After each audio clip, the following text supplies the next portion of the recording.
Josellie Rios from Funimation, and this is One Piece at a Time. I'm your host and a social media producer. And in celebration of the One Piece anime's 20th anniversary, I'm watching the show for the first time, and every week, a seasoned fan rewatching the series will join me in exploring each episode following the mermaid binge guide. So come on board on this adventure starting right now.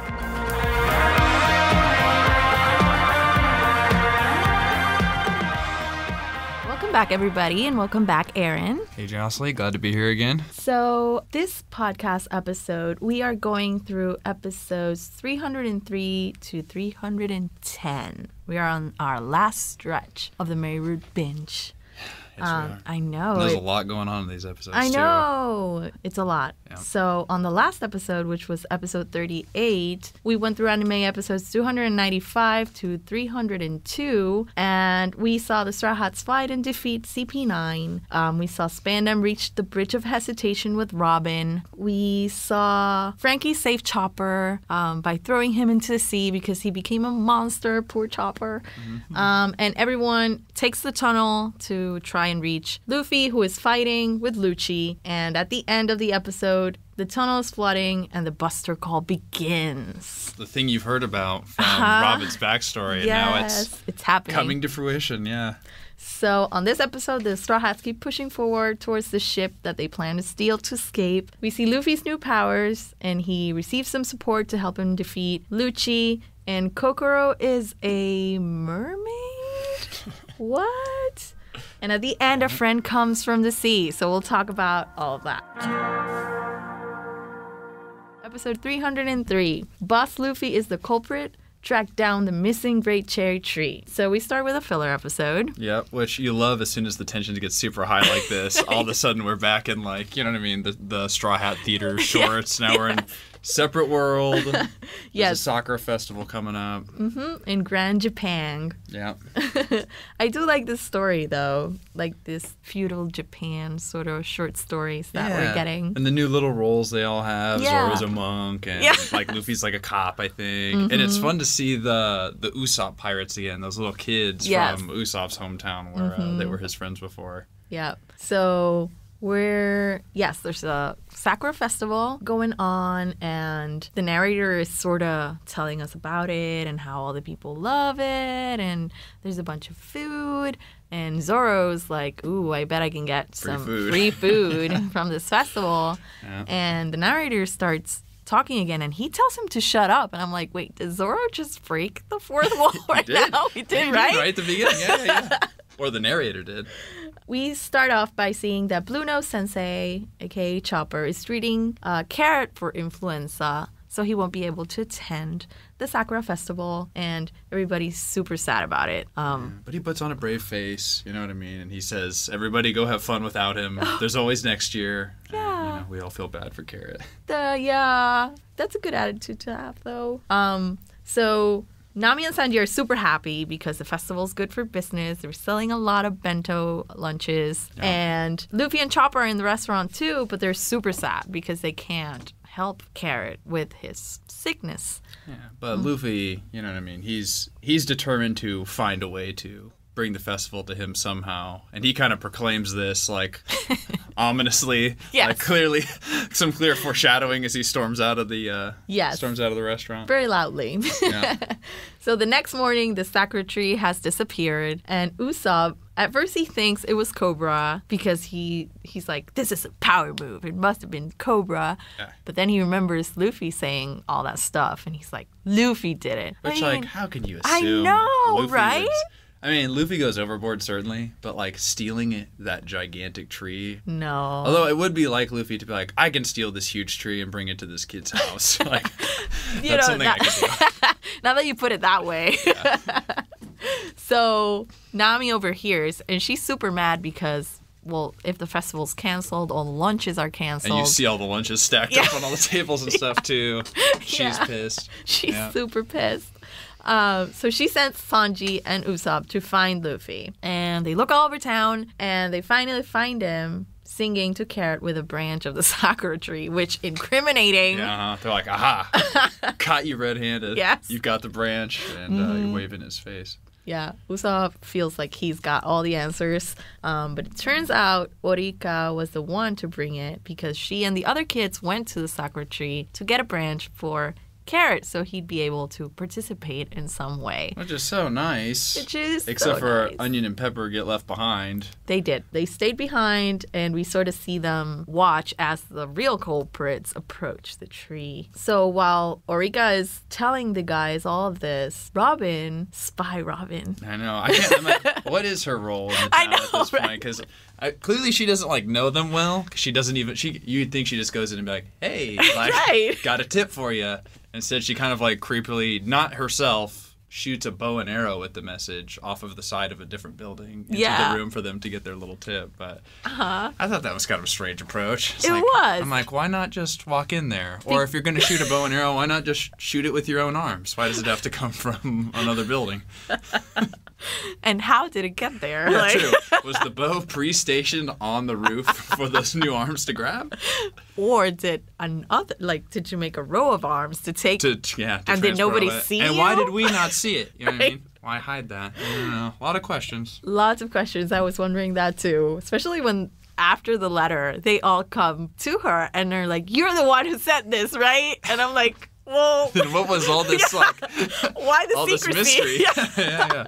She was worried about someone finding out that she had a tip? Maybe. I don't know. I don't know. So she tells them that the tree is in an island nearby, a smaller island. And yeah, the buggy has it and he's probably trying to sell it. And he's selling it to Foxy. Yeah. I didn't miss Foxy. No, I didn't miss Foxy either, but I don't know. Seeing Buggy and Foxy interact was pretty fun, honestly. It's kind of a match I didn't necessarily expect to see in that way, and I enjoyed it. And I expected more than anything Buggy to be the one like conniving enough to like trick Foxy. Yeah. But Foxy has fully played Buggy in this scenario, yes. which was fun. I agree. I would have expected Buggy to be the one, to do the tricking. Yeah, and you think about like the Davy Bat games, like obviously Foxy's used to like fooling people, but like I didn't see Foxy as like actually evil. You know what I mean? Like I just kind of see him as like chaotic, whereas like Buggy is actually like kind of a bad guy. Yeah. Like, Foxy doesn't feel like he's really out to do evil things. He's just out for himself. Yeah. You know what I mean? Yes, agree. So yeah, Foxy has tricks. And he freezes Buggy, puts him in the way of his own buggy ball. Oh, that's right. Shoots the buggy ball, slow beams him, and then just like scoots him right in the path. Yeah. So Luffy and the guys arrive just as this is happening, and they see Buggy receive like his delay punches that I remember back from the Foxy Pirates. So Luffy comes in. Foxy uses the slow beam on him too, and turns out Zoro the monk was sleeping in the tree the whole time. Could have saved these two kids who were trapped in it, scared for their lives this entire time. Could have saved them. Could have probably ended this whole thing before Luffy even got here. Yeah. And when he wakes up, the thing that he's mad about is that the festival is canceled. So no free food. So now he's mad because now he won't get food. And he jumps in to join the fray. And I gotta say, like, this moment where you kind of see Sanji, Luffy, Usopp, and Zoro all be held at bay by just Foxy is kind of, like, gotta be humbling for those guys, too. That this one guy can kind of hold them all back. I mean, obviously it backfires, but that slow fruit is pretty impressive. Mm-hmm. Yes. So, in the end, anyways, they defeat him. Zoro sort of deflects the slow beam with his swords. And Which was Luffy fun, dodges. because it's like... Yeah. Like Sanji's frozen kick and Usopp's like frozen... I can't remember which move it is flying through the air at him. And then when Zoro deflects a slow beam, like they kind of like all resume and hit him at once and kind of take him out. Mm-hmm. And yeah, so they defeat him. Buggy was about to do a chop festival that I was wondering what it was, but he got frozen by the ray that got deflected by Zoro, so we never saw that. And Luffy just punches him away. Yeah, away. And they sail the tree back and yell at Carrot so he can see it as it's passing by. So in the end, Luffy did make it happen. He did. And when Carrot sees it, he's like instantly better. And you have that nice little moment from Chopper where he's like, maybe it was a different kind of medicine. It's like medicine for the heart. Heart warmed just in time for us to go back into the pain and strife of what's going on at Ennie's lobby.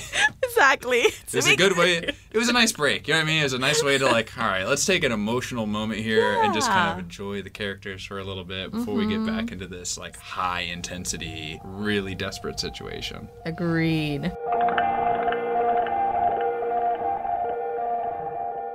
Episode 304, I can't protect anyone unless I win. Third gear activated. So this one starts off and the Buster Call has shown up. The Marines are running away from the island. Yeah. Things Chaos. are not looking good. And Robin on the Bridge of Hesitation fully breaks down with fear because, she's seen this before when she was a kid. And we see a little bit of flashing back to Ohara when Saul saved her and let her get away to find her true friends. I would be losing it too if I was her and, the most traumatic experience of my life is about to happen again. You're reliving it, and now she's achieved what Saul wanted for her, which was to find true friends, and their lives are at risk of being ended by the same thing again. I know. In her adulthood, right after she's affirmed to herself that she wants to live and break free of that, it shows back up. So the emotional turmoil for Robin is never ending at this point. For real.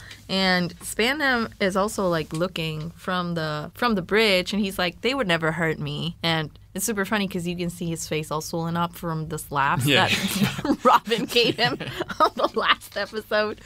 He's getting a little more crazed and desperate. He is. You can tell in his voice too. He's getting a little bit more. Yeah, and his insane. manner of his expressions and stuff. He seems unhinged. Yeah, I mean he's becoming delusional too. He clearly has this this view of power in himself that he's kind of drunk off of, where he's even, I think maybe later in the episode where he's talking about how don't worry, other Marines who are freaked out by the Buster Call, stay by me. They would never attack the commander of CP9. You know what I mean? It's oh man. Wouldn't they though? It's you'd think at this point he'd already be knocked down a peg, but I mean he's still just as confident. I know. So we go back to Zoro and Sanji, who are carrying Usopp through the tunnel because there was this big explosion that happened and Usopp was kind of hurt. And they have this little moment, funny moment, where Usopp's saying that his 6 ribs hurt. And they're he's you've got more ribs than that. You got more ribs than that. He's 20, 50, 100. Am I made of They're ribs? No, there's more than that. He's there's something more inside of me than just ribs, yeah. Oh, I really enjoyed that part. Yeah, me too. So we see Nami, Kokoro, and Chimney are also running through the tunnel. Yeah, just ahead of them too. They don't even know. And Chimney is telling Nami about Luffy's third gear. So we know they're sort of trying to remind us that this is still there. But did they actually show third gear last time? Or was it just okay, that's what I thought. Is you just kind of heard him say it and the doors blasted down and then he's tiny. Exactly. And then Chimney's super surprised. She goes, so you're just, I feel like they just wanted to remind us hey, this thing happened and you don't know what it is yet. But do you know what second gear is at this point? Yes. Okay, from Blue Nose fight. Okay. Yeah, he used it, and then as he was about to use third gear, the fight stopped because Blue Nose was knocked out. Gotcha. So we never saw that. That's right. So let's see what happens. They're running ahead, and then all of a sudden that's when the tunnel kind of starts flooding, which means that Kokoro, Nami, Chopper, and them all kind of have to immediately do a 180 and run back in the other direction towards Zoro, Sanji, and Usopp, who don't know what's going on and are still headed full speed down the tunnel. Yes. So meanwhile, Luffy's still fighting Lucci. And Lucci's sort of taunting him, asking, I wonder how your friends are faring, with, because the tunnel is flooding. And the Buster Call is going on. And he's like, I won't stop you if you want to save them. But Luffy's like, no, I won't turn my back on you until I defeat you. He knows, this doesn't end until Lucci ends. Exactly. None of them are getting out of there until Lucci's down for the count, for sure. Which is kind of short-lived before we pop right back to the tunnel. Yeah. And Zoro and Sanji have dropped Usopp on the ground. Yes. They dropped him, and he's trying to tell them, though, that he hears water, and they don't pay any attention to it. Well, then eventually Zoro hears it, yeah. And he's still running forward, and Usopp's like, okay, but, maybe turn around now if you're acknowledging it, too. Yeah.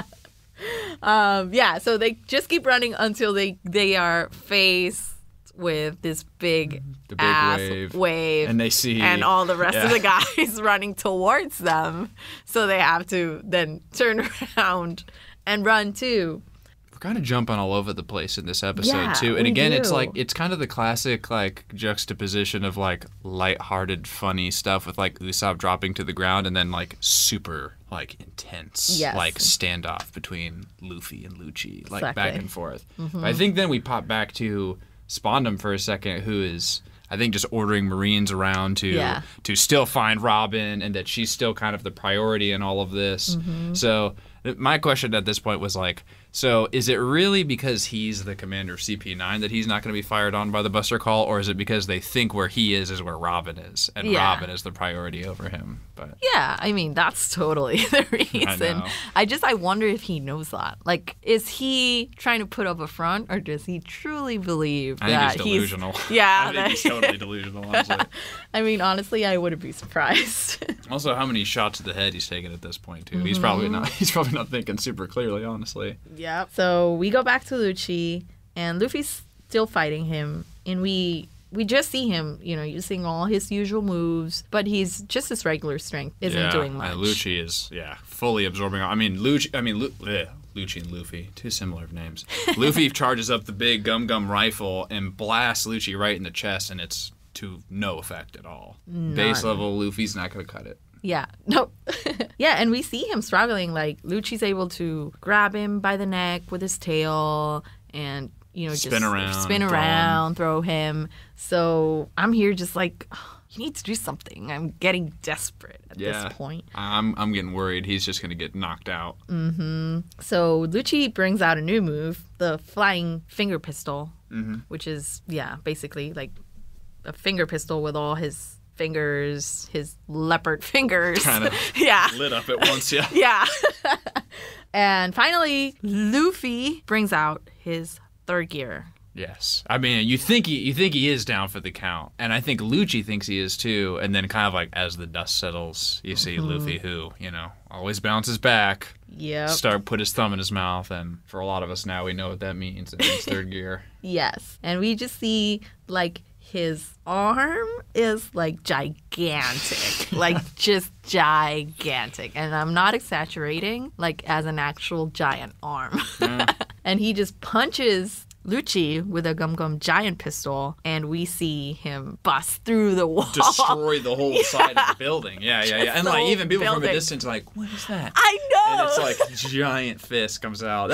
That is such a cool shot, honestly. Just like the massive fist coming out of the thing, and like the little Lucci speck kind of flying off the building too. Yes. That's pretty well. I mean, were you spoiled ahead of time at all on what third gear was? No. Like, did you know? No, I What was kind not. of your first reaction on seeing it? I just thought it was so cool. Yeah. Because at this point, I don't know what it is. Because we just see that he can turn himself super big, I guess. Yeah. But it's not until the beginning of the next episode that we understand how it works.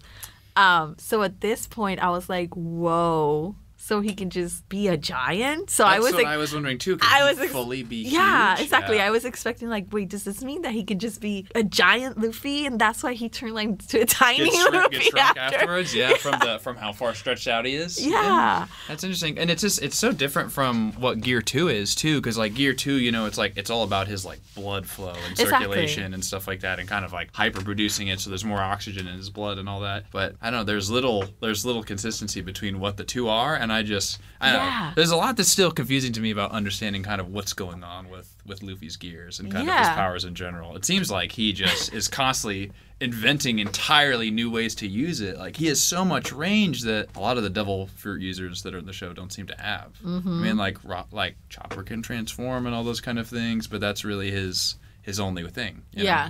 But that's Luffy's true. got all these different things he keeps inventing on his own. Yeah. I mean, that's smart. He's just finding out creative ways to use the essence of his power. Yeah. Like, you can stretch, but that doesn't mean the only thing you can do is stretch your arms and your legs real far. Like, that means other things like this, apparently. Yeah, like you can stretch and expand yourself. Yeah, yeah, exactly. It's pretty wild. Which you'd think like if it's just full of air, would it really hit that hard, or would it just be like getting hit with a balloon or something? But I mean, we saw the force of it, and that's kind of what we ended the episode on, was that whole building crumbling down and Lucci getting fully launched off the side of it. So. In that great shot that ended the episode. To be continued. Yeah.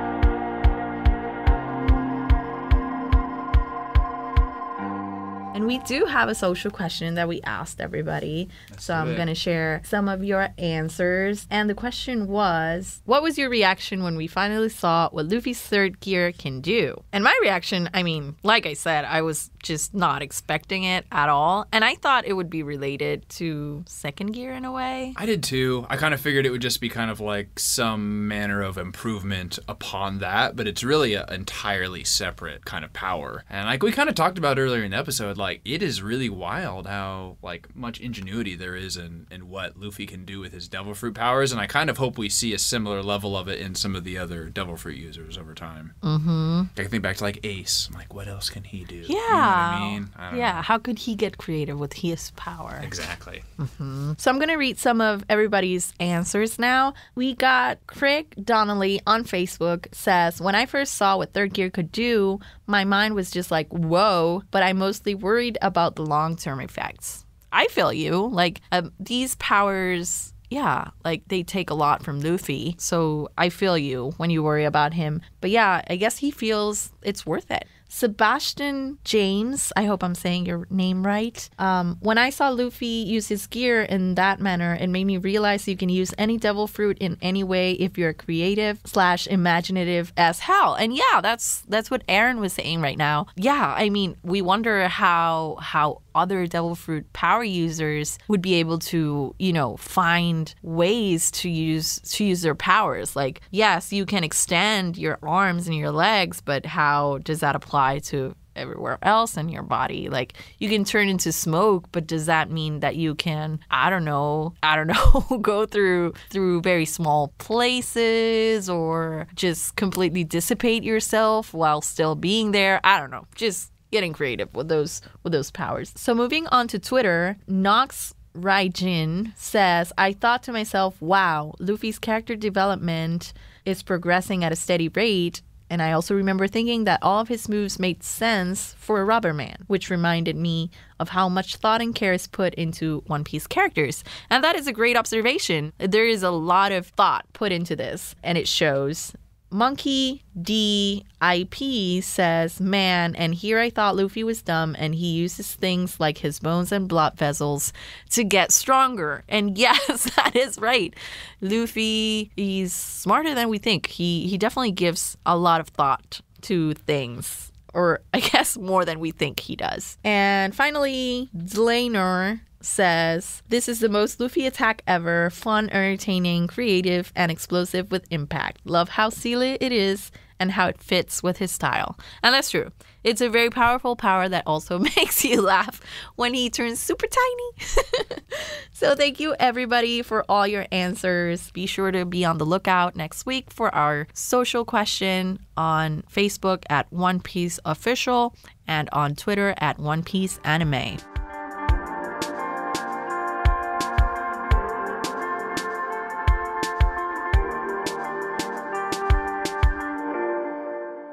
On home video, One Piece episode of East Blue is now available on the Funimation shop, dubbed for the first time, with an exclusive 20th anniversary documentary featuring the English cast and the Funimation crew. Episode of Skypiea is now available for pre-order, coming out November 28th, dubbed also for the first time, with exclusive dub outtakes. Get them both at Funimation.com/shop for your collection. Episode 305, Shivering Past, Dark Justice, and Rob Lucci. So, we all thought that Lucci was done for after that big punch. Also, I thought that he was done for. Yeah, I also thought he's gonna fall into the sea now. It's over. Wouldn't it have been nice though? I know. That would have been such a triumphant ending to the fight. But yeah, just that big ass punch through the building. Yeah. Knocking him straight into the ocean. He can't swim, and that's it. That's it. Game's over. The crew sails off into the sunset.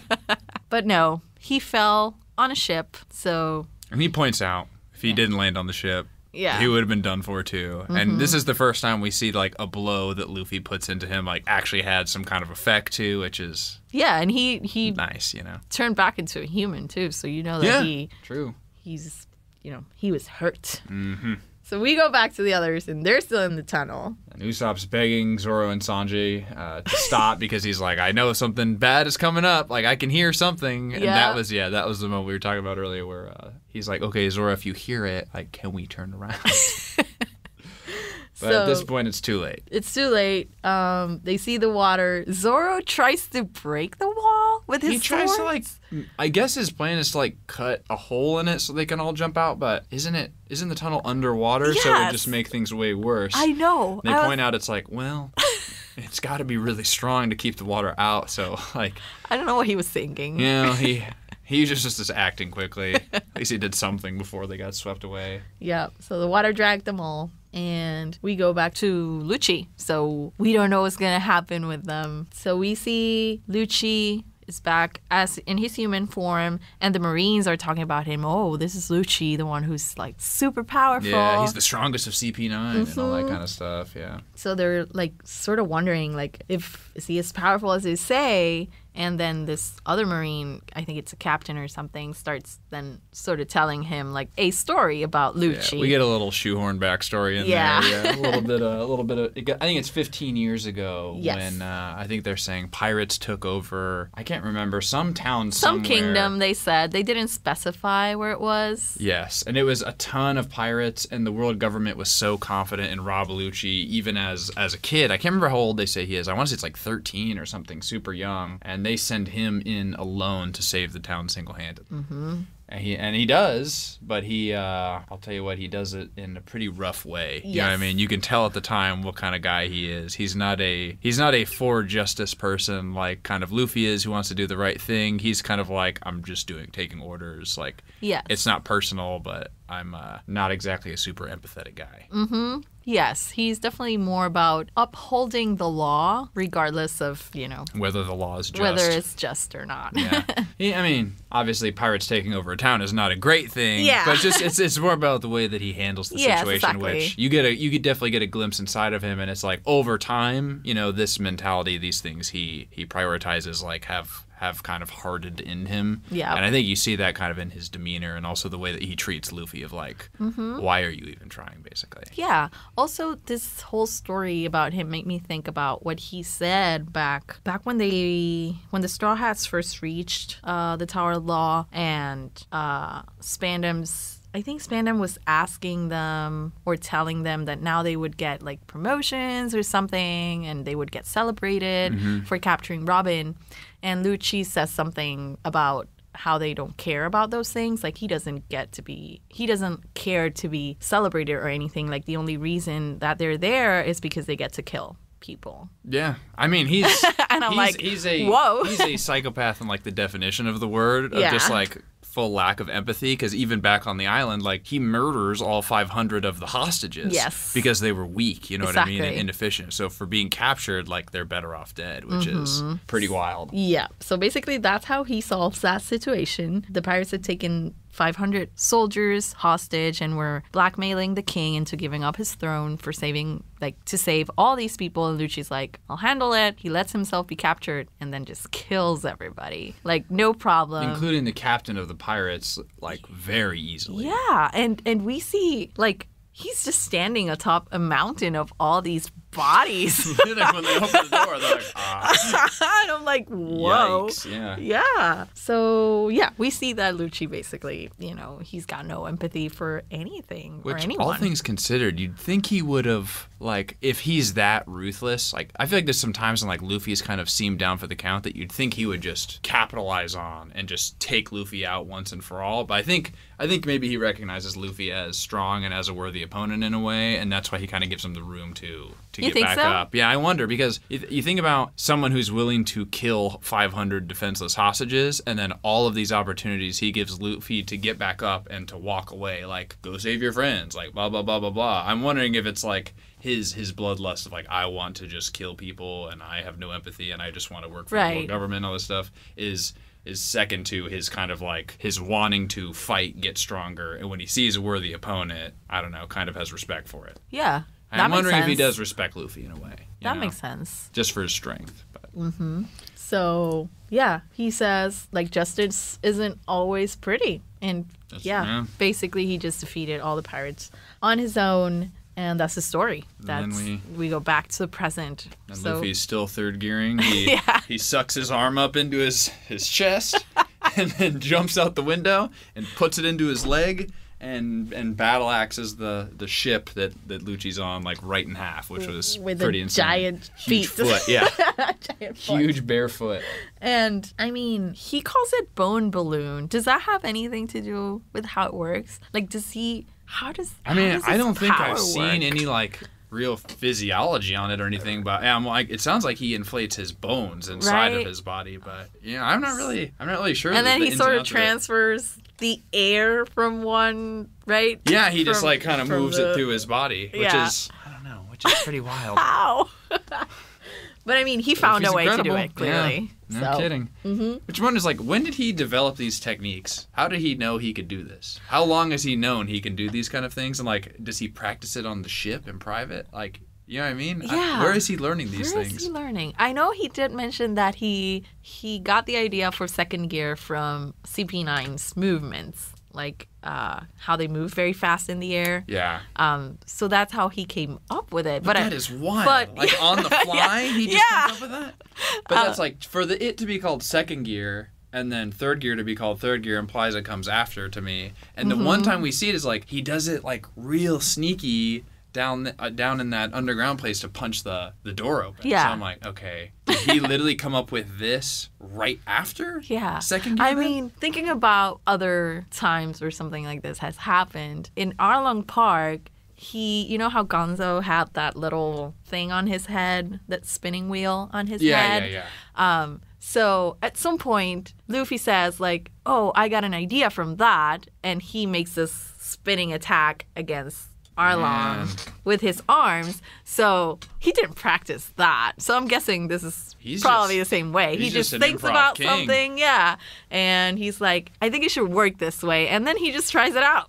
And it works. Physics bends to his will, like, for his ideas. It's pretty wild. I mean, it makes you think, or at least it makes me think, that Luffy's got more, like, he masters his power more than we might think he does. Well, that's my thing. I'm like, if, like, you look at what potential these devil fruit users have, and then you think also, like, back to, like, Smoker, you know what I mean, who, like, is made out of smoke. It's like, at this point, it's like, how can Luffy even touch him? Like, there's so much, like, variety in these things, and it makes me wonder, like, why can't we get, like, a super strong Chopper in the same way? Why can't we get, like, I mean, future devil fruit users? Like, there's so much potential here. If Luffy can come up with all these things, I'm like, I would love to see Chopper. Like, obviously we saw, like, giant Chopper, and that was pretty wild, but clearly he's unaware that he was even able to do it. Yeah. You know? But I don't know, with how strong Lucci is also, it's, I don't know, it's just interesting. There's little consistency here, and there's so much mystery, and like that's been one of the biggest things for me with One Piece is like, I want to understand what is going on with these devil fruit so much more. It's like, it's one of the biggest mysteries to me. I'm like, I just don't get how it all works. If anybody has explanations for Aaron, please send them our way. Shed some light. Yeah. So no, I'm a little farther in the series, obviously, at this point now, and there is more information on them later, but I don't know. I'm still hungry. We need a compilation. Yeah. We need to be able to grasp everything. Yeah, the giant axe breaks the ship, and Lucci is observing Luffy's attack, and he realizes that this form compromises Luffy's speed. So he's able to start attacking again because now he's discovered this. He bites down on his neck, and I don't know. Which feels desperate to me. I know. It feels like he's getting so desperate because he was freaked out by third gear. And yes, he's he's meticulously thought to take advantage of this slowness. But, like the fact that he bites him like a jaguar makes me feel like he's becoming like a little more desperate, like a little bit more like backed into a corner like an animal. You know what I mean? Agreed. So a vice admiral on another ship is looking at what's happening on this ship and basically decide that they should shoot it to help blow it up. And it's the Buster way. Yeah, and a marine's like, but our men are on this ship, and he straight up shoots him. He's like, that guy, point blank. It's like, geez. Clearly the Marines are not for lack of volunteers because everyone is expendable. I don't understand what the draw is of joining at this point, but no, for real. It's funny to me because if Lucci is such a strong, important guy, I'm surprised they would be willing to sacrifice him in the fire too, even though Luffy is there. Mm-hmm. You know what I mean? But no. So they fire at the battleship, and that's where the episode ends. Episode 306, a mysterious mermaid appears as consciousness fades away. So I really like this episode. I know. Okay. Now we go back to Luffy, and as we saw, the after effects of before, it's tiny Luffy. Mm-hmm. It's little baby Luffy, and he's kind of bumming out about. He's like, man, third gear is so strong, but he's kind of bummed out about the bad side effects of it, basically. Yes, and he's tiny, and he'll be small for as long as he was big, is what he says. It's fun to see tiny Luffy, though. Yes. I don't know, I like it. It is, because he doesn't stop fighting. Yeah. Well, yeah, no kidding. So he goes hide, is what we see now, right? He's like, I gotta hide because this guy... Yeah, to buy some time. Yeah, to get back. And then we go to the Frankie family, who's... we haven't seen in a little bit now, who's running towards the front gate like, we've got to get out of here. Yeah. Which is brief. Mm-hmm. And then again, back to Frankie, who's defending Robin from Spondum on the Bridge of Hesitation. Yep. Spandam is attacking Robin while she's down because she's still freaking out. Yeah. And Frankie stops him, and Spandam uses Funkfried to attack, and Frankie grabs him by the sword trunk. Yeah, by his trunk. That was a cool moment. That was a really cool moment. It was. He catches him, and then he's like threatening this elephant, and it's like, you better turn back into an elephant now. Like, blah, blah, blah, blah, blah. Yeah. And I was like, oh, man, poor Funkfried. You know what I mean? Know. He doesn't want to do this. I mean, he doesn't have a choice. He doesn't have a choice. I wish Funkfried became a Straw Hat. Me too. I wish Frankie just kept him. Yeah. It's just an elephant. Just an elephant. Sword. So Frankie's basically has his own moment here where he remembers trying to save Tom. Yeah. And trying to stop the train and whatnot. The Tom story kills me. It gets me every time. Mm-hmm. It does. And he says, the Straw Hats didn't care about the government's power, and that's my kind of people. Because that's what he did. He didn't care that the government had all this power and had just taken Tom on the sea train. He still, put himself literally in the way to try to stop them. And very, very, I don't know, kindly is I'm fully betting on the Straw Hats, to not only, save the day and fix this thing, but to get me out of here. And I think he thinks to get the Frankie family out of there, too. Yes. Agreed. So he's putting a lot of trust in them for really only having known them a short time, the majority of which they were enemies too. So it kind of says a lot about Frankie's character to me, of what kind of open and understanding and kind of straightforward guy he is. Yep. So he takes the elephant and crushes Spandam with it. Oh, yeah, that's right. Just flings it over. Yeah. He's like, I've never forgotten what you did, your part in Tom's death. So he's kind of been waiting for this. Yeah, it's kind of his opportunity for revenge, and kind of reaffirms that he's willing to risk his life for the Straw Hats in the same way that they're doing for everybody, and points out again how it's the first time he's ever seen people stand up to the world government, which is crazy. Robin hears this, and it sort of, I feel, helps her snap out of it. She sees Frankie, just giving his all and trying to do his best to do his part to help everybody out of the situation. And so she sort of wakes up and says I'm helping too. I'm not alone this time. I have my friends. And it's great. Good for you, Robin. I know. I think he's starting to feel pride. She has something to be prideful of. This group that everyone has held in such high esteem, the Straw Hats at this point, she's just wow, and I'm a part of it. You know what I mean? And I think that's big for her. Yeah. So we go back to the Frankie fam and the Giants. And they they all make it to the gate, but they see now they're like in front of the ships. Big battleships right there waiting for them. So we go back to Lucci and Luffy, and little Luffy is getting beaten to a pulp pretty much. Yes, exactly. Lucci catches him, and it's very funny because he's grabbing him by the neck, and still Luffy does a tiny punch. Yeah, he just like smacks his nose a little bit. It's like, Luffy, man. I mean, he won't stop fighting. At least. No, he won't. Never. But the thing is, Lucci's legs aren't working very well either due to the blow from the third gear punch, and the time that this buys Luffy, it lets him change back into his normal form, which thank goodness, because for a second there I was like, oh geez, what's gonna happen? So we go back to the tunnel, the flooding tunnel. Yeah. And how long has this tunnel been flooding now? I know. We're really these episodes really jump around a lot. You know what I mean? Yes, and we see everybody, and everybody's sort of thinking on what to do. And Zoro's like, I don't there's nothing I can do while they're drowning, right? It's the helplessness. And then they're like, oh, we see no way out, and suddenly we start getting glimpses of a mermaid. Of this beautiful mermaid. For Sanji. Just oh my gosh. And I'm like, oh my god. I immediately know who it was. I immediately knew who it was. Wow. Because I was confused at this point when I first watched it. Yeah, I was like, huh? Where? You were like, where did it come from? I knew who it was because when Kokoro was able to talk to Yokozuna, everybody was wondering if she was a frog. And so I started overthinking that. I was like, well, she's not a frog, clearly. So what is she? Okay. And so I had that in the back of my mind. And when this happened, I was like, oh my God. And then Sanji started checking her out. And then they're all like, as soon as they see her, they're like, and they all kind of give up and stop holding their breath. Every single one of them when they see her. And so we see her true form. And yeah, she's a mermaid with the clam pads on her boobies and, her mermaid tail. Yeah, she's swimming at full speed. And for me, I'm like, I mean, they're not out of the tunnel yet. I'm glad she's saving them. But are they going to make it now? Yeah. You know what I mean? Because they all stopped holding their breath. And right. They were too surprised. Yeah. Even Chimney was super surprised. So she didn't know anything about it. And that's when it ends. Yeah. As we get this. That was the last thing we saw. Revelation. So the cliffhanger of Kokoro's a mermaid, and are they all going to drown because of it? You know what I mean? Their shock.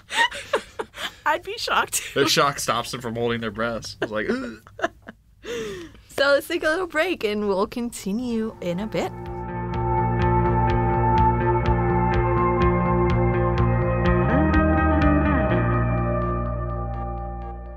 Welcome back, everybody. Yeah, welcome back. Where you been? Help me welcome our special guest, Sunny Street, the voice of Usopp. Welcome. Thank you, Josellie. I feel welcome. Thank you. So it's the 20th anniversary of the One Piece anime. Tell us your history with it. How did you start working on it? How did that come about? Basically, I cheated my way in. Oh, okay. Yeah. We had to audition, and they wanted to send all the auditions to Japan and let Oda and their crew decide who is going to be the cast. And this was the first time we'd ever been cast outside of Funimation. Mm-hmm. And Mike McFarlane was handling the auditions, and he said, I want you to try to sound like the original Seiyu as much as you can. And then he had to stop in the middle of my audition and go do something. He said, oh, I'll be right back, and he left. So I turned to the engineer and I said, play the Japanese Seiyu a few more hundred times just so I can get the voice down. So by the time he came back, I was like, okay, I know how he talks. That's awesome. So I cheated in to get in. This is a very Usopp move, by the way. Yeah, very in character. Mm-hmm. I wouldn't count it as cheating, though. I would say preparing. Yeah, and also using what's available. Yeah. Yeah. What was your first impression of Usopp? When you learned about the character that you were auditioning for? My first impression was, Mike, this guy screams a lot. Is that regular for him? He goes, oh, no. This is just a high-stakes situation. Generally, he's not going to yell like that. And what a lie. I mean, I don't feel so bad about cheating to get in because he just lied to my face. He has screamed for the past 15 years. I mean, yeah, he does scream a lot. Yeah, and even it gets At worse. Luffy, especially. In the beginning, he would talk like this. You know, it sounds like Krillin with a little hitch in his voice. But as it progressed, he'd be like, hey, Luffy, hand me that. And he's sitting right next to Luffy. Hand me that, could you? And he's like, yes, okay. And they're like yelling at each other and they're right next to each other. That's not necessary. Yes. But it's funny. It is funny. And when Chopper comes in, I feel it gets worse. Oh, yeah. Those three together, it's just a scream fest. It is. Can I ask you to say bite me with a Usopp voice? Because that's like... I remember that one. That's my favorite the little part. mouth with the teeth. Yeah. Bite me! Oh my God, that's my absolute favorite Usopp moment. I got a lot of Usopp favorite moments, but that definitely was the rubber band of doom is my absolute favorite. That's your absolute. Oh my God, that is another. He's beating somebody with this giant one. hammer. He's like, Usopp hammer, Usopp hammer, Usopp hammer, rubber band of doom, Usopp hammer. Oh my God, yes. So, what do you like the most about Usopp? Well, I like the fact that he's the coward that will face his fears to save his friends. Mm-hmm. You know, he's like, it's the same with Krillin, you know, because Krillin is afraid all the time, but he does what he has to do anyway. And to me, that's the definition of courage. And Usopp is another one of those characters who will muster up the real courage because he's starting out more afraid than anyone and underpowered. Yeah. But if he still steps forward, you know, you go, that's good for you, Usopp. Any little gains are good for him, you know? Yes, I feel like Usopp doesn't get a lot of love, I feel. Or not enough. Not enough. But people love Usopp. They really do. Yeah. I think they hate on Krillin more than they hate on Usopp, actually. Which is weird, because Krillin is so cool and laid back, you know, and even... especially when he has those Master Roshi sunglasses on and stuff. But Usopp, they love him. Yes. To me, what I like the most about Usopp, other than the fact that, he and Nami are like the normal ones, you would say. Yeah. So I feel like it's harder for them to, you know, prove themselves useful with all these power-holding crew members. So when they do, it's like, it's amazing to me. Like they genuinely surprise me. Like Usopp in the Arlong arc when he's like doing the whole fight with the fishman and when he rescued Robin and all that stuff. I'm like, good for you, Usopp. You did a great job. It took, I think, though, a basic psychotic breakdown for him to find his true inner superhero. Yeah. Yeah, when he finally battled Luffy, and did pretty darn good for someone with no superpowers, right? He walked away from that and then started focusing, okay, how do I really become a superhero? I mean, to give him some credit, he did come to the battle very prepared. Like, he had a plan, and obviously it didn't work as well because Luffy has amazing powers, but, you know, he really did his best. Mm-hmm. Another favorite moment of mine is the Sniper King song. Oh, the wind carries my name. I was hoping you'd sing. To Sniper Island far away. When I take aim, it's straight and true. Lulu la la loo. Wow, I gotta clap right now because that was amazing. So that's a little lower than I usually do. But that song has been, at least for me, the highlight of this whole arc. Like, I love it. I love the intro, like the whole intro video that they did for him. How did you feel like recording that? Well, I knew about it almost 5 years before I got to do it. Because the Japanese were way ahead of us, and I was just like, when do I get to sing that song? So it was pretty amazing when I finally got to. Although I thought it was going to be Soga King. You know, and I remember even up to the day of recording, they were debating whether to use Sniper King or Soga King, and they finally went with Sniper King. Gotcha. But it was so cool to do it. So do you have a favorite arc? Yeah, I guess it's the Water 7 arc, you know. Right before he became the Sniper King, he gets money stolen from him, and he realizes it's the reason the money is stolen is because he's weak, you know, and he's not like... If it had been anybody else on the crew, it wouldn't have happened that way. And so he's crying and angry at the same time. And while I was recording it, I actually had tears going down my face, and I was like, wow, that's never happened with any cartoon character I've done. So Usopp became my favorite character at that moment. Wow. Yeah. That is amazing. How do you feel about the Mary?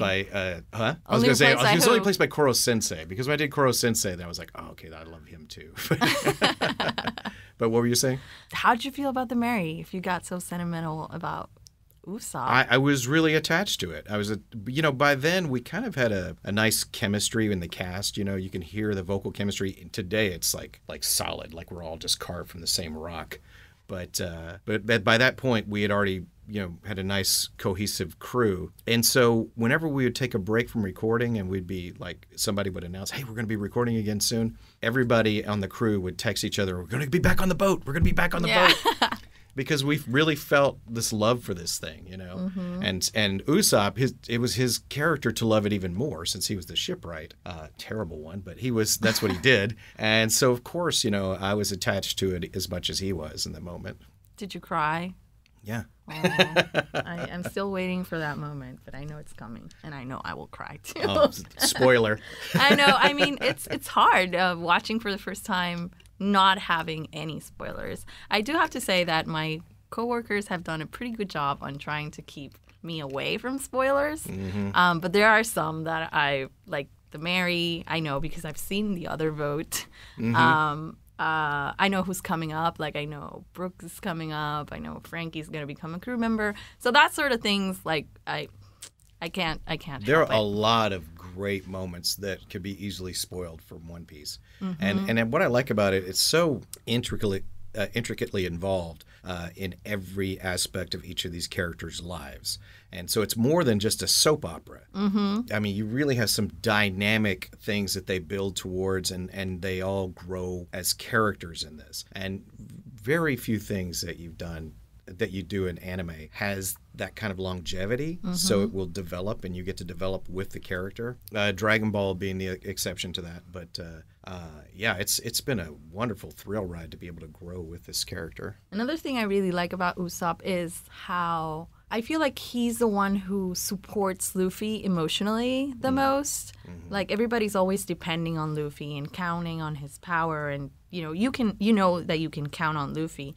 And Usopp too, like he knows he can count on Luffy 100%, but he also knows that to support him emotionally. Like in this battle that he just had with Lucci, Usopp sees that Luffy's down and he just takes off his mask and yells at him like, "Get up! What are you doing?" We're like, you can see that was a very painful scene. And Scream. And everybody's just waiting for Luffy. Nobody else cared to actually look if he needed something. Right. And the guy who can do nothing to help him is there to be his greatest cheerleader. Yes. I love that about Usopp. And that was all he needed. He needed to hear his buddy saying, I'm going to cry now.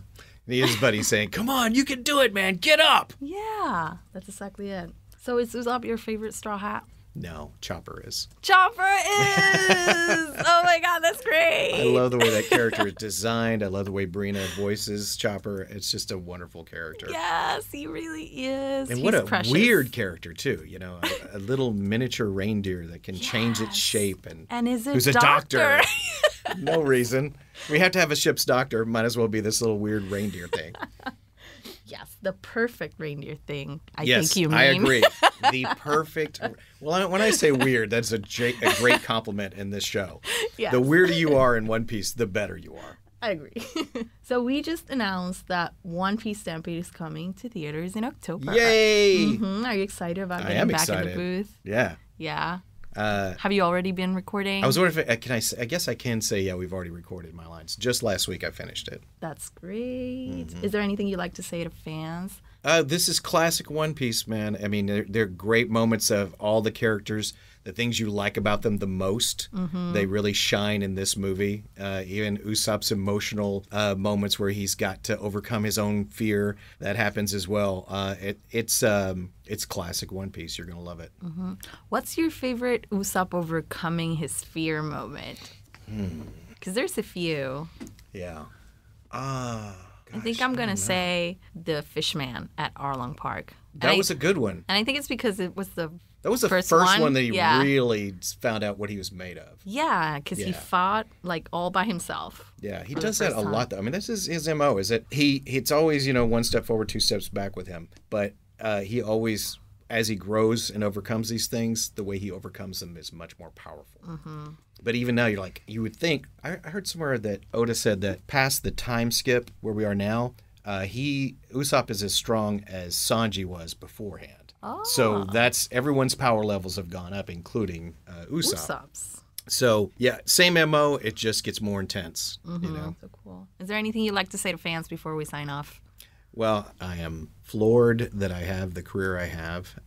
When I first started doing anime, I thought it would be like 2 years and this fad would go away. But I thought, well, I'll write it for everything it's worth. And to be doing anime 20 years later and doing this wonderful show, which is one of my favorite shows, for 15 years is just gobsmacking. You know, I want to thank everyone for watching and supporting this. You guys are the reason we're still able to do this. So thank you very much. That is so amazing. I do have one last question that I've been doing for the rest of the guys too. Who of your voice actor coworkers is the most like their character, in your opinion? Let's see. Yes, Sabbath is very, He's very Zoro. Yeah, he's very Zoro. And Eric is not so Sanji-ish. Colleen's very Luffy-like, though. You think so? Yeah, How if you get to know Colleen, she's very heroic in my head. Yeah, and you do not want to underestimate Colleen. She's got so many bags of tricks up her sleeve. I mean, that to mix several metaphors. But she is, I think she is the most like her character. Huh. Yeah. That is a great answer. I'll keep that in my notes. Thank you so much for joining us, Thanks Sunny. for having me. I had a great time.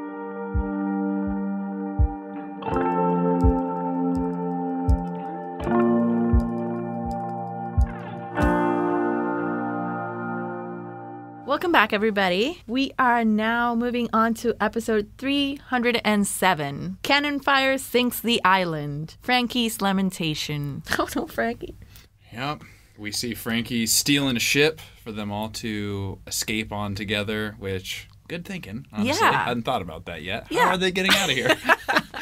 Yes. The Rocket Man has exploded, right? So there's no way off. There's no way off, but we got a ship now. And Kokoro swims everybody to this ship, and everybody's out of the water, and we're able to see them react to have to time Kokoro, to process. to Kokoro being a mermaid. And it's hilarious to me because Kokoro now has, her secrets out, right? So now there's no need to cover up or anything. So we just see her. Well, she's pulling her pants back Yeah, up. exactly. She's got her pants back on, but she leaves her coat open, with her mermaid outfit and her feet, like her fish feet, I guess. They're really long. Yeah. Yeah. So I didn't. Because her tail divided. I didn't notice, did they just did they come to, does she hold them together when she's swimming, or does... No, she got a full-on tail, but when she got out of the water... They separate? It's like her legs, but her feet are like still fins. Still fins, exactly. I heard her say when mermaids are 30, they can walk around on land. That's what she said. I was like, okay, so when she hops in water, it does turn back into one tail. That's what she cool. said. I was wondering. Yeah, so they can walk on land, and everybody knows that on Fishman Island. Yeah. So we get a mention of Fishman Island that I've heard There's much about. There's a lot of alluding to Fishman Island, really. Yeah. And Sanji just can't deal. He's just His covering. fantasy is ruined. Yeah, you know it's what I mean? ruined. This lifelong He's pirate covering fantasy. her up. He just doesn't want to look at her. No. I'm like, I mean, let her flaunt it. She's a mermaid, okay? She is a mermaid. She is a mermaid. So, I mean, it's not her fault that doesn't fit into They're your a little harsh description. to her, honestly. It's I know. I was kind of okay, guys, maybe lay off a little bit. She just saved your life. She saved your life. And multiple times. Yeah. Remember the last time we did the podcast together, they were all jumping off over and over again onto the boat, and if Kokoro wasn't there to save them. Exactly. That's true. She's come in the clutch many times now. So. And I mean, it's not her fault that she doesn't fit on your stereotype of a mermaid. Yeah, I mean, Sanji. She's a real Lay off, mermaid, Kokoro. Sanji. Lay off. Lay off. Fully. But no, I love this moment because once we get past the shock of the mermaid thing, Kokoro talks about, kind of flashes back to a moment with Luffy where she hears him declare that he'll become king of the pirates. Mm-hmm. And she says, at the time, I kind of laughed it off, but now after seeing all this, I feel like he could really do it. And I love these moments of realization where people kind of come around on Luffy because he doesn't make a great first impression on most people. Yeah. You know what I mean? But when given time, almost everyone comes around to him and sees kind of the kind of just chaotic beauty and the way that he lives his life, runs his crew, and does the right thing. Right. So I like that little moment, and I was like, I can put the period at the end of the sentence there and move on from the Sanji comments. Yeah. Yes, thank you, Kokoro, for doing for that. everything. For everything. So we also see Sanji, Nami, and Chopper see Robin. Like, this is the first time that they're interacting with Robin. You know, That's she's true. free, not from a distance. Yeah, for the so- first time in a while. Yeah, so they're super glad to see her. Chopper's crying. But he can't move. But he can't move. And he doesn't know why. And they're like, we'll tell you later, but it's because of his giant transformation. His body is spent, which is his I guess his third gear in a way, you know. But pretty mysterious ability he's got, and it's crazy that he's kind of out of commission now. And they look around, and Eni's lobby is fully on fire. Fully on fire. And crumbling. I think by this point, I'm not sure if I'm mistaken, but everything's been, like, the Marines are talking about how everything that they were targeting is now done, and what's left is just the bridge. So... The one target where Robin is. So, and they realize that when they see that everything else is destroyed, they're like, well, they're still after Robin. Like, we still haven't succeeded, everybody. Yeah.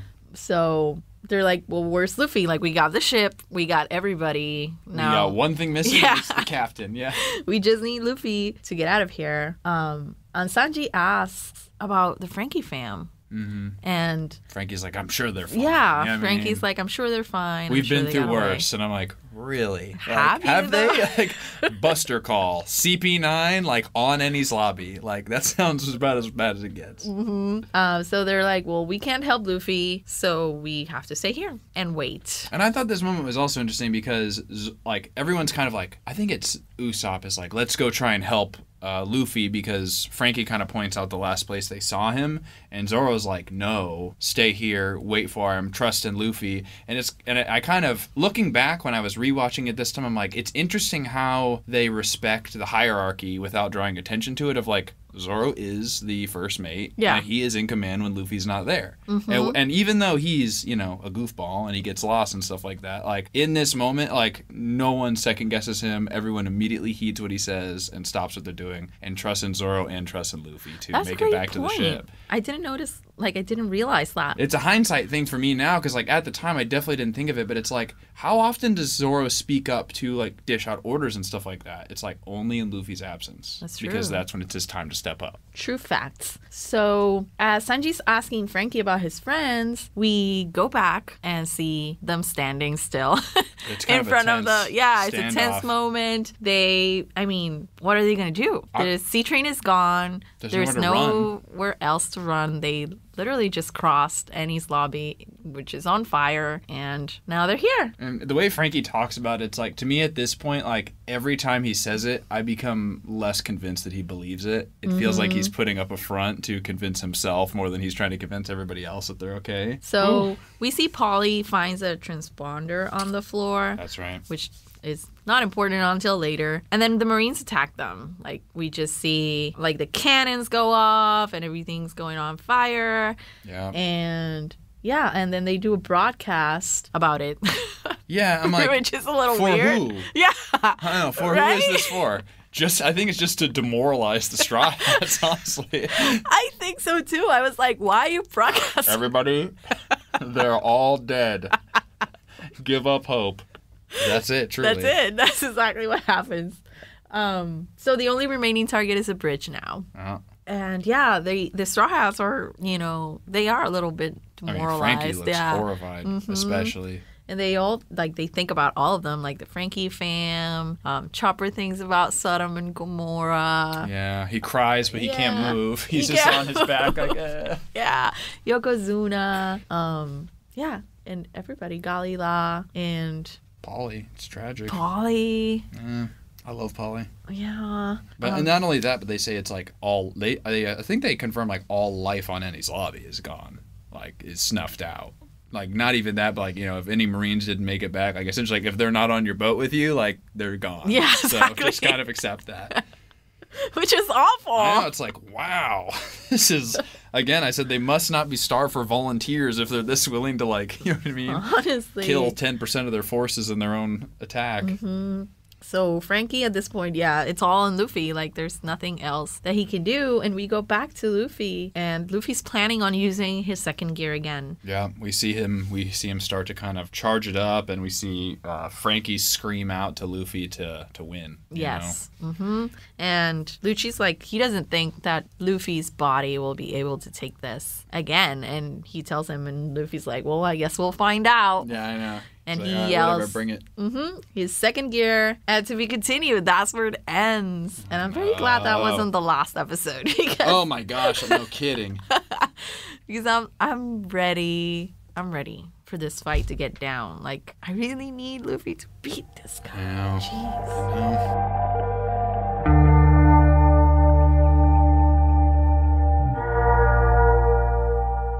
Episode 308, Wait for Luffy, Mortal Kombat on the Bridge of Hesitation. Mortal Kombat! I know, but it is though. And it starts out, we've got Luffy and Lucci just like staring each other down, like for like a minute, and then they just kind of go in on each other again. And I'm happy this time to see that at least for like a second, it looks like Luffy's got the upper hand a little bit. Mm-hmm. And then Lucci pulls out his secret technique, the Six King pistol. Six King pistol. And just blasts into Luffy. Mm-hmm. And there's like a weird moment where Luffy kind of points out how the pain of it is similar to how the impact dials from Skypiea felt. Yeah. And I'm like, is there any significance there? Is there anything to read into there? And I was like, I mean, the impact dial is super strong. Like, yeah.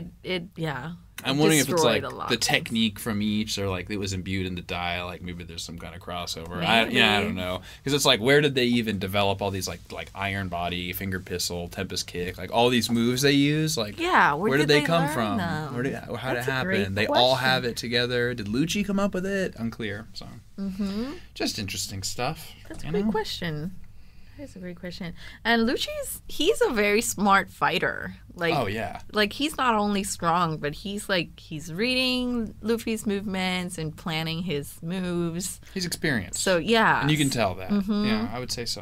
Yeah, because let's see. He does express that he's surprised that all of the Straw Hats have survived, for one. Because, you know what I mean? I think he assumed, like, at least some of his CP9 agents would have been victorious over some of them, which now raises the question too, is like, are all those CP9, because think about it, they're passed out on Enies Lobby, are they dead? Yeah, that's right. I mean, they confirm everybody is dead pretty much, so I don't know, that was my question. And I thought it was also a really cool note when he says that in 800 years there's never been a successful attack on Enies Lobby due to the protection of CP9, like until now.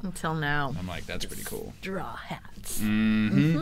So the battleships are making their way to the bridge, since now everything else is destroyed, and the thing that it's left to do is capture Robin back. And the crew yells to Luffy like, hey, we're good, we got Robin, we're ready to go, all you have to do is speed up this guy, so come on. And in the meantime, the Marines are like sending all of their captains to attack the Straw Hats, which I think they say it's 500 captains. Yeah, and they are surrounded. And that's a lot of captains. Like, it's not just random Marine guys who, you know, these are people who lead other people. They're seasoned. So, you know what I mean? So they've yeah. risen through the ranks so at least exactly. to a point. Yeah. So it implies that they might have a little bit more experience, so it might be a little bit more difficult. They're not quite to the level of, what level is, what rank is Aokiji, the ice guy from Ohara, do you remember? I think he's an admiral. Okay, but not a vice admiral, full admiral. Okay, I think they call out that there's I think there's a few vice admirals that they call out here at Enies Lobby, and I don't feel like any of them are someone that like would be esteemed to that level as Aokiji. So I think you're right. I think it is admiral. Yeah. They do mention a couple vice admirals that are on the battleships here. One of them who killed that guy. Yeah. Poor guy. He was just asking a question. I know. He was just like, hey, man, are you sure this is cool?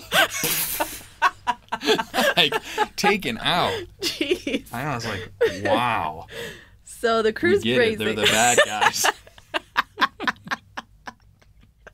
Oh my god.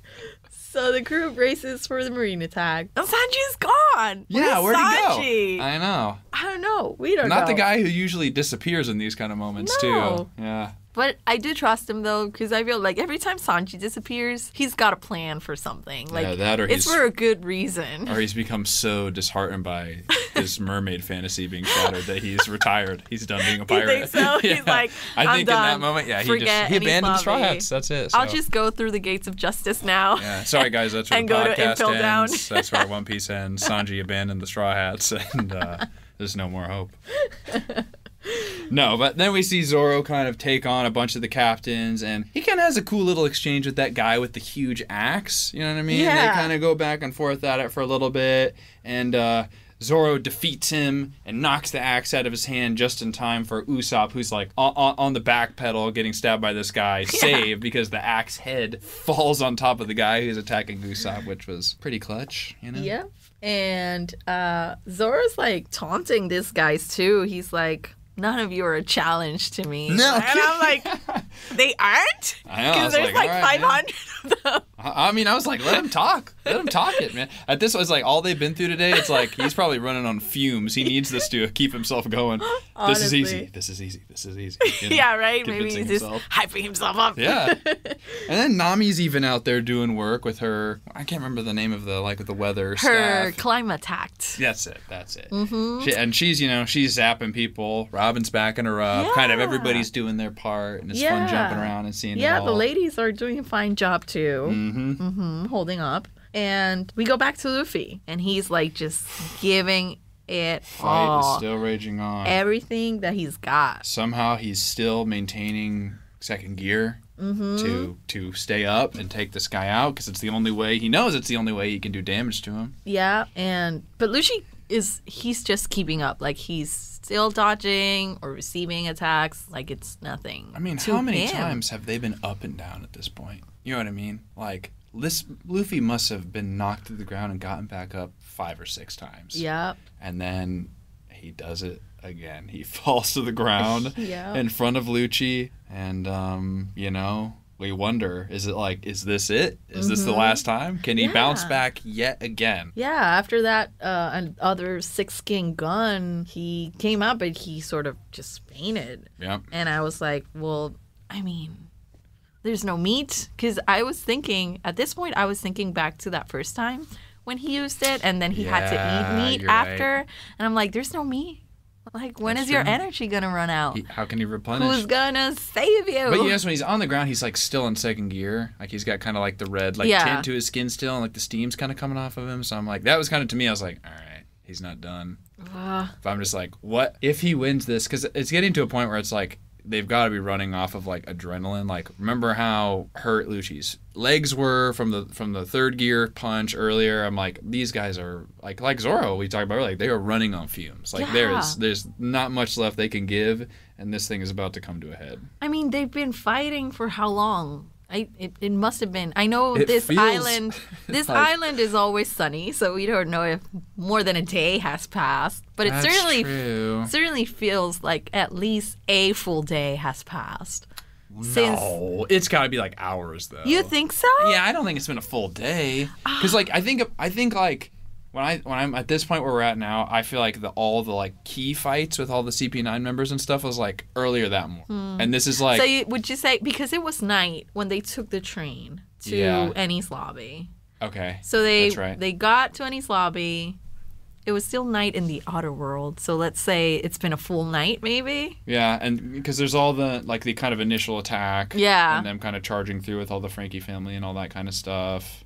Maybe a full 6 day. hours. I don't know. Maybe you're right. Maybe a full day at this point. Like I'd maybe say it 6 is to 8 hours. But not for the actual Luffy fight. Like, no. Like the whole thing. The whole thing, I mean, yeah. Like since they I'd agree with that. Came in, started fighting all these Marine guys. Luffy, broke through everything. He went up ahead and all that stuff. Yeah. I feel like it has to be at least 6 hours, 8 hours. Jeez Louise. Stamina. The I know, of these right? guys is crazy. I don't get it. No kidding. If you guys think the timeline is different, just let us know. Please tell us. What do you think? I'm sure there's some hyper detail fan out there who's put some thought into this. Yeah, it's like, no, Josellie, it's been exactly 3:45 You can hours. tell by adding up all the time code and of the difference of where the sun is over in Savage. We want you to tell us. That guy, we know you're out there. So, yeah, what now? So Sniper King looks over and everybody's watching. And everybody's just waiting for Luffy to beat this guy. Mm-hmm. And, you know, they're counting on that. But Usopp's the only one who actually looks over and see how Luffy's doing. And he sees him, you know, just knocked out. And he takes off his Sniper King mask. The most shocking reveal of the arc. The most shocking reveal. Who knew Usopp was Sniper King? It was Usopp the whole time. I was blown away. And he yells at Luffy, top of his lungs, Luffy, and that's where the episode ends. And you know, or at least I know, at this part I'm like, oh my god, Luffy's gonna see it. He's gonna know the secret. Yeah. And Usopp's here. It was funny because we just were talking with Sonny Strait right before this too, and he was talking about how Usopp yells all the time. Yeah. And we end right on Luffy. Yeah. Exactly right. And don't forget, you can watch all One Piece anime episodes on Funimation.com/OnePiece or the Funimation Now app. And check out our blog at funny.to/OnePiece podcast for all the info on binge routes and more. Episode 309, Fists Full of Emotion. Luffy unleashes Gatling with all his might. Mm-hmm. All his might. So, Luffy hears Usopp yelling at him. Yeah. Luffy! Get up! Yeah, what are you doing? I don't know. Laying down and on the I'm job. Like, I mean, he just fought this guy. Give him a breather. No kidding. He's been fighting for so long. Yeah. But I mean, it is a pressing situation. They do need to escape. I mean, and they feel urgent too because like all the Straw Hats are still fending off this horde of Marines that are continually coming down on them. Right. So yeah, they're probably, like you said, at their last tricks. Exactly. So, they're running out of ideas. They're running out of energy. Like it's time to split. Mm-hmm. Enies Lobby is a ghost town now. Yep. At this point, and they're all fighting, like all the Straw Hats are fighting, and I'm including Frankie on this Straw Hat designation. Like for me, Frankie is already a Straw Hat, even though it hasn't been officially. No, but like obviously, because we started watching the show. You know, what I mean, I started watching One Piece in like 2017, I think. So it's like at that point, I had seen pictures of the Straw Hat, so exactly. Obviously I know Frankie's gonna be a Straw Hat. So like at this point, I'm like, when's it gonna happen? When's it gonna happen? Like every single fight. Every single pause back to him when he calls out how much he like loves the Straw Hats and stuff. I'm like, so like, are we waiting for Luffy to just like make it official? Proclaim it, yeah. Exactly. Like, what do we got to do to make this happen? Because I love Frankie so much. Yeah, me too. I really like him in all that he's about, honestly. Yeah. So Usopp's still like just yelling at Luffy, like, "Can you hear me?" And Luffy sees him. And he's like, oh, Usopp's here too. And I'm like, Luffy? Yeah. Like, he doesn't even wonder how'd you get here. Yeah, that's right. Because it's like, I forgot. The shock of the century. Hold on. Usopp is Sniper King. He is. They are one and the same. And Luffy and Chopper seem to be the only two who haven't figured it out. So. No, they haven't. And I thought that he would have because he took his mask off, but he still has the cape. You know? That's true. He's got the full getup. It's just not the mask. Yeah. But he's like, nope. He's just like, oh, Usopp's here too. Okay. Yeah, he is. Yeah. It's true. So when Luffy sees him, Usopp's like, hey, I just came here to save Robin, okay? Yeah, I know. He's still too proud. Really? Like, Usopp? Yeah, Usopp really has a lot of pride. And I'm glad because that's kind of like what kind of keeps him driving forward and trying when he's kind of humorously outgunned like in every situation almost. That's but true. In this moment, it's like, bro... Like, just level with the guy. You know not what I mean? The time. But Luffy's the exact guy to just like take it at face value and be like, oh, guess he doesn't care still. Guess he's just here for Robin. he starts sort of taunting Lucci. I'm getting confused now on the Luffy and Lucci the too. names are quite similar, yeah.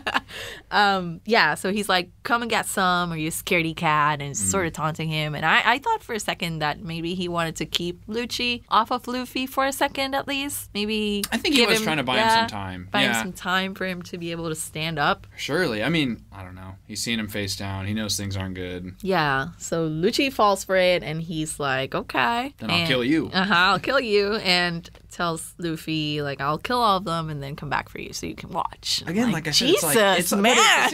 It's like Lucci is like respectfully giving Luffy a chance to get back up. Instead of doing what you'd think he'd do, which is just like, Luffy's down on the ground. Like, why are you waiting 20 seconds for Usopp to yell out to him and try and encourage him? And it's like, I think that dude just likes to fight. Yeah. He wants to see how far this thing goes, and I think he likes the challenge a little bit, so. Yeah, and he's probably sure that, you know, by now he's got this, you know? Yeah, I could win. I've knocked this guy down like 10 times.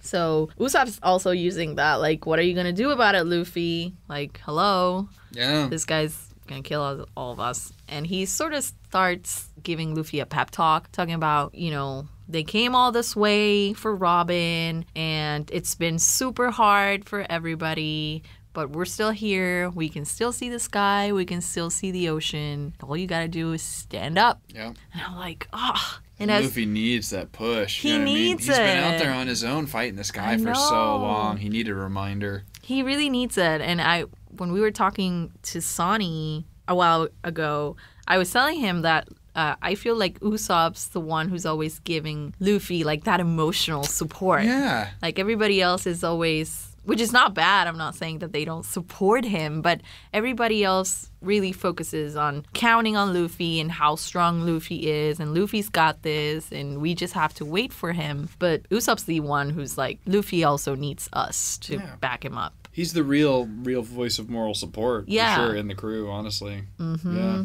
So he gives Luffy this pep talk, and he's like, just finish him, and we can all leave together. And like, the reason we came here for Robin, do this, and we can all leave together as we plan. And that's the push that Luffy needed. He stands up and makes his statement. I'll win no matter what. Yep. And I think he also promises Lucci that he won't fall again. I'm not sure if it's at this precise moment. I think, or if it's later on. But I think he does. I think he does. I think that is when he says it. He's like, I will not fall down again until I beat you.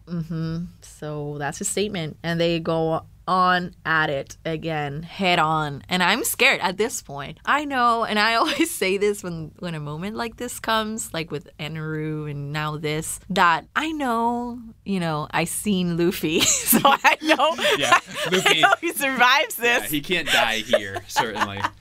Because, But still, I get that feeling of... We know this is 309 out of 903, so, you know.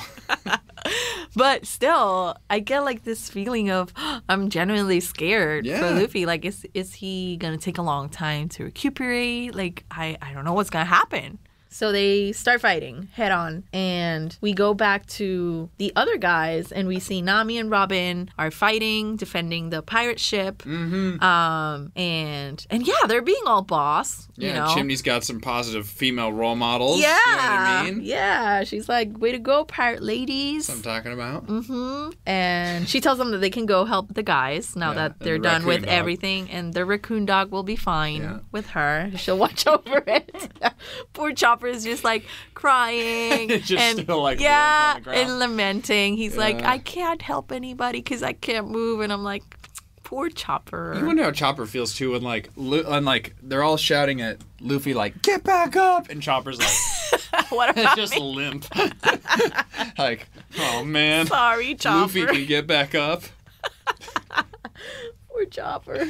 So we see a couple of cool fights now. Yeah.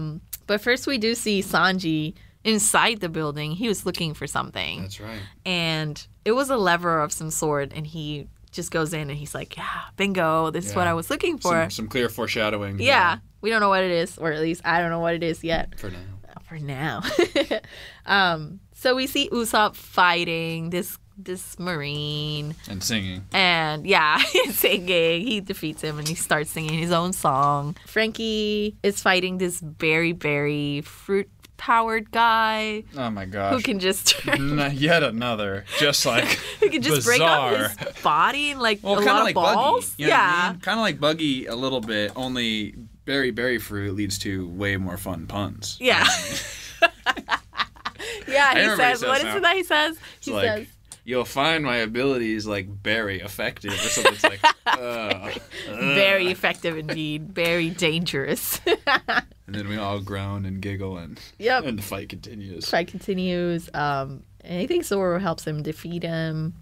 Zoro at this point, we watched Zoro take down kind of 2 devil fruit powers. I guess for the Rust Man, he gets an assist from Usopp, but it was pretty sad when Zoro's sword was rusted away. Yeah, he lost one of his swords. He was so sad. My Yubashiri! That's true. So now he's just got like a little tiny... Time for 2-sword style. He doesn't have his 3rd sword, so... Yeah, 2-sword style, and are we going to go shopping for a new sword? I mean, his swords are so important to him. You shall see soon. We shall see. And then Usopp kind of pays back the favor from earlier when he's kind of on the ropes and Zoro knocks that axe on top of the guy that is trying to kill Usopp. Yeah. And Usopp gets him back with whatever it is, the slingshot, and saves him. And from the Rust guy. I'm trying to think. He has like some kind of snappy one-liner when he saves him. Are you okay, swordsman? Or yeah, something? he says it in his Sniper King voice, and he looks back, and it's yeah, because he's Sniper King again. Usopp's gone. So we go back to Luffy and Lucci. It's the peak of the fight. Again. Things aren't looking great for Luffy. They are not. Lucci does his ultimate radius 6 king gun. Which, like, the 6 king gun is the super secret technique he had just used 2 episodes ago. Exactly. Now we find out there's a amped up version of it. It's like, which is the ultimate version. And it's so powerful that it broke the wall behind Luffy. Like, the attack hit Luffy and it still broke the wall behind him. Just the force. No so, kidding. I'm like, what else is he going to endure? But he didn't fall. No, he didn't. Upholding his own promise. Truly. Yep. And then he starts thinking of everything they've been through, like, since they got to Water 7. Robin leaving, them finding out that Robin had sacrificed herself for them. Spandam's words that they were going to be able to do what they wanted. And, he just finds all this emotion inside of him and powers his super powerful Gapling, and he just beats the crap out of Lucci. Yes, finally. Jesus. I mean, he looks just obliterated too. Yeah. Like that, I don't know. That the animation for the Gatling gun too, it's just like smoke around Luffy, and it's just like you can feel the impacts on Lucci, man, and it is so intense. Yes. Definitely one of my favorite like ending fight moments thus far too. I think the fight against Lucci overall tops the fight against Eneru for me personally. Yeah. Yeah. Let me think back. I felt like a step Eneru. up. I was like, wow, this is just... Because, like, Eneru, you had, like, at first he's kind of got him because he's rubber and electricity can't affect it. And then Eneru figures it out and kind of turns the tables. And, yeah, I mean, to me... That's true. This one was more physically intensive. Yeah, like, you got 2 people that are just brutes, you know what I mean? Just kind of fully hammering into each other. And, like, there's definitely that level of strategy and everything for sure, but I don't know. I was more invested in this one, I think. Yeah, overall. I think so too. I think the whole rescuing, robbing part of it, like, gives it a different edge. Yeah. Whereas we're just trying to save everybody from Eneru, whereas this is very personal. That's true. It becomes personal in the development of Frankie, in the development of Robin. Like, there's more, like, no one knows they're up in the sky in Skypiea. Exactly. You know what I mean? Fighting Eneru. But, like the repercussions of what they've done on Eni's lobby, declare war on the world government, defeat Rob Lucci, like, all of these things, like, are part of what gives the Straw Hats, like, almost like immortal name at this point. Like, they are fully earning, like, prestige in the world now in a way that they weren't before. And so that, I think, kind of just makes it more like, just like impactful. Yeah. You know? Agree. So, he's defeated. Finally. Hooray. Jeez. And then we get a report, the Marines report on it. All right. Rob Lucci has just been defeated by Straw Hat Luffy, and I wonder why. Why do they give this report? I know. I'm like, who are these broadcasts for? It's just a way, I guess, to make sure all the characters are kind of on the same page. I'm like, think so? Now, like earlier, it's like everybody's dead, all hope is lost. You know what I mean? And now it's like, hey guys, don't worry about it. Rob Lucci's gone down. Like, it's okay, guys. You might still win. Fickle. You think they would like if they're gonna use this thing like this? You think they'd be like, Luffy's dead, and just like trick everybody to lower their spirits or something? But nope, they're just giving out the truth. Yeah, exactly. Guess I appreciate journalistic integrity. Truly. At least they have that. So yeah, that's the one thing the Marines have going for them. Honest reporting. Mm-hmm. And yeah, we go back to Luffy, and we get a very cool close-up of his face, and he's just like got the biggest smile on his face, and he's like, we're all going back together, Robin! And yeah, he did it. He got the motivation he needed, which was the point of this whole thing, for everybody to be together. Yeah. And he did it. And I'm so proud. Yes. To be continued. Episode 310. From the sea, a friend arrives. The Straw Hats share the strongest bond. Aww. And Luffy won. Woo! But he's in bad shape.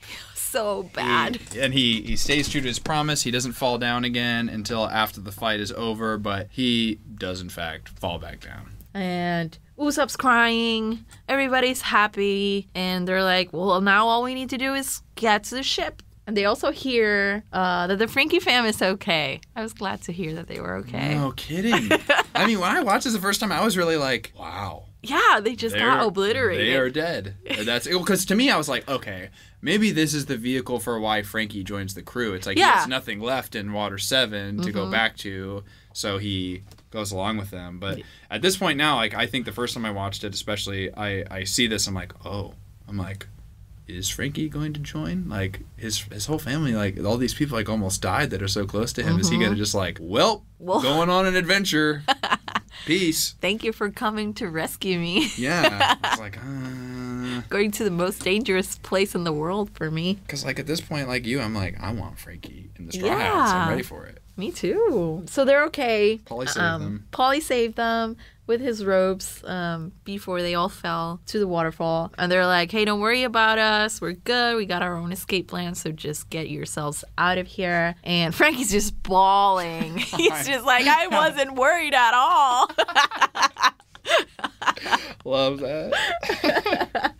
And they all sort of pause for a moment, to hear after they heard the news. But then, the Marines are still there. So they gotta get back to it. Yeah, so they start fighting the Marine captains again. And Luffy's not moving. He's wounded. But they can't get to him because all that's left is these two columns, and no one can get to where Luffy is. But Usopp's like, just slingshot yourself over here, and like I'll carry you the rest of the way. Like that's all we need. Just get to us. Just this last one thing we need you to do. Sorry, Luffy. I'm like, what more do you want from him? No kidding. He has fully pushed his limits. He can't move. Yeah, he can't move at all. And the Marines realize that they're going to use the transport ship to escape, so they fire at it and set it on fire. And I was at this point like, but Chopper, Chimney, Kokoro, Chopper can't move. Save the raccoon dog, please. Yes, Chimney, you promised. You said he'd be fine. You said he'd be fine. But Sanji comes in just in time and saves them. Yeah. Well, and also the Marines have shifted their sights and their aim from Robin to Luffy now. Yes. Because obviously someone who takes down Rob Lucci is a serious threat, and homeboys just land face down in the dirt. So it's like, this is kind of our chance to blow this guy away. So they start preparing to shoot at the first column. And, Nami's staring at the ship, by the way. Oh, that's right. Yeah. A Marine goes for her, is gonna attack her, and Kokoro does a mermaid kick. Yes. Respect Kokoro. That's what I'm talking about. Yes. All of this is like just her way of just like subtly spitting all the hate back in their faces after they couldn't handle her being a mermaid. Yeah. And I'm about it. I'm like, now I'm here. Take that. Code open, just fighting with my mermaid kick. Hell yeah. And y'all gotta accept it, okay? Mm-hmm. Okay. Indeed. So, yeah, the Marines keep firing. They're getting ready to just destroy Luffy, and what now? Like, we got no bridge. We got no ship. Luffy can't move. Luffy can't move. There's Marines everywhere. Usopp asks Robin, like, can you throw Luffy over here? And she's like, all I could do is throw him into the sea, if that'll and help. kill him. Yeah. If that'll help somehow. I can't save him, but I could kill him. Yeah, exactly. Quite easily. Thanks, Robin, man. Perfect. Got it. And then suddenly, Usopp hears that voice again. Yes. He had heard this voice. With the bubbles right before the Buster call started. I hadn't noticed it. I just saw the bubbles and he said, what's that sound? But I was like, well, it can't be anything. I guess it's just the explosions. But it happened again. Yeah. And Mi-jong pointed it out on our episode that this voice was important. And I was like, but who is it, Yeah, though? exactly. Who else could it be? Mm-hmm. And so we see the waters, and the voice starts saying, like, look below. And Usopp's like, look below. And Chopper hears it, too. He's like, look below. Usopp has this realization in his mind we see on his face. And he starts telling everybody, like, we need to jump into the sea right now. We still have a friend who's going to help us. Yep. So everybody jump. To the sea, and everybody starts like, to the sea, to the sea. Another Straw Hat leap of faith. Robin, he tells Robin, like, do your thing and throw Luffy into the sea. Kill him, go ahead. So you have my blessing to kill our captain. Yeah. She uses her hands to roll him over and throws him into the sea. Everybody jumps, and I'm like, who is it? And it was Laboon's birthday this week, so I was like, is it Laboon? Because it made sense to me. I was like, well, he's coming from the sea. It's their friend. Aww. Chopper can hear him. Yeah. Guys, that wasn't Laboon. That would have been sweet, though. That would have been sweet. It would have been sweet, but it was even sweeter. Yeah. Yeah. It was the Mary. The Mary just came out of the water. I know. And got them. And she's like, I'm here for you. I came here for you. There's something special about boats in the One Piece world. There's something special about them. The Mary came for them. I know. And everybody was super happy. Make a leap of faith. The Mary was there to catch him and to be continued. To be continued.